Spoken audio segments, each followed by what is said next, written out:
욥기 29장에서 31장까지 욥은 긴 연설, 자기가 말한 연설의 결론을 말하고 있습니다. 이 연설의 서두는 27장 1절과 같이 풍자로 시작하지만 오늘 29장의 말씀은 자신의 결백에 대한 최후 진술이라는 점에서 이전의 내용보다 훨씬 더 간절함을 볼 수 있습니다. 욥은 고난 중에서 앞으로 있을 영광을 바라보고 또한 즐거워하고 있습니다.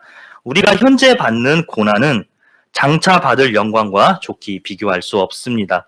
우리는 앞으로의 영광을 바라볼 때 우리의 현재의 고난을 넉넉히 극복할 수 있습니다. 욥은 29장에서 먼저 자신이 이 사탄의 시험으로 인해서 몰락하기 전에 영화로웠던 시절을 회상하고 있습니다. 욥은 3절과 5절 그리고 7절에 그때는 이라는 이 단어를 자주 사용하므로 지금 욥 자신의 형편이 얼마나 어려운 상황인가를 말하고 있습니다. 이것은 마치 요즘 어른 세대들이 이 젊은 세대의 친구들을 향해서 라떼는 말이야, 라떼는 이런 식으로 과거를 회상하는 것과 같습니다. 욥은 그때 이웃에 대한 의무를 매우 중요하게 생각했습니다. 욥은 하나님이 자신을 보호해 주시던 그 지난 날의 영광이 다시 오기를 바라고 소망하고 있습니다. 그리고 하나님의 도우심으로 자신의 과거가 매우 영화로웠음을 고백합니다. 욥은 하나님께서 다시 한번 그때 그 영광과 그 은혜를 주시기를 원하고 있습니다. 나중에 하나님께서는 욥의 이 기도대로 과거의 영광에 그것보다 더한 갑절의 영광을 욥에게 주셨습니다. 또한 오늘 말씀 7절부터 17절까지의 말씀을 보면 이 당시 욥이 행했던 이 선행을 볼 수 있습니다. 욥은 당시 높은 지위에서 재판을 했던 것을 알 수 있습니다.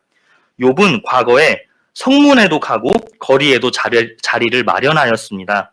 이 성문이라는 곳은 고대 이스라엘 사회에서 재판을 한다거나 아니면 교육이 행해지는 그런 공적인 업무가 행해지는 장소였습니다. 욥은 이 성문에 나아가서 재판을 할 정도로 당시의 사회적 지위가 높았던 것입니다.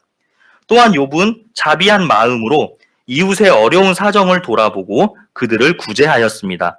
그리고 욥은 불의를 용납하지 않고 엄히 다스리는 공의로움으로 그들을 돌보았습니다. 이 거리는 당시에 사람들이 많이 모이던 장소로 우리나라로 치면 광화문 광장과 같은 역할을 했습니다. 이렇게 욥은 성문과 거리에서 재판을 하는 이 판사와 같이 이 지위가 그 지역에서 매우 높았습니다. 그리고 그는 그 높은 지위에 있으면서 단 한 번도 그 권력을 이용해서 남을 억압하거나 갈취하지 않았던 매우 선하고 의로운 사람이었습니다. 욥은 이처럼 하나님께서 자신과 함께하였던 과거를 회상하고 있습니다. 그리고 하나님께서 동행하여서 형통하였던 그때를 그리워하며 주님께서 다시 회복시킬 것을 기대하고 있습니다. 사랑하는 우리 성도님들, 우리에게도 하나님께서 함께 하셨던 그 과거의 그때가 있을 것입니다. 하나님께서 함께 하셔서 형통하던 그때, 영광스러운 때의 회복을 위해 우리가 함께 기도하길 원합니다. 하나님이 역사하시는 영광의 때는 현재 우리가 받는 시험과 고난에 좋게 비교할 수 없음을 깨닫고 하나님의 영광의 때를 바라보며 살아가시는 저와 우리 모두가 되시길 예수님의 이름으로 소망합니다. 기도하시겠습니다. 주님, 하나님께서 함께 하셨던 그 영광의 때를 다시 묵상합니다.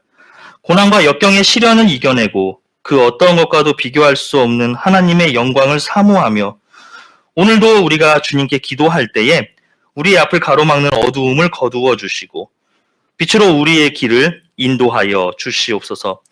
오늘은 주일입니다. 특별히 한 해 동안 주님의 사랑과 보호하심에 감사드리며 우리의 마음을 드리는 추수감사주일입니다.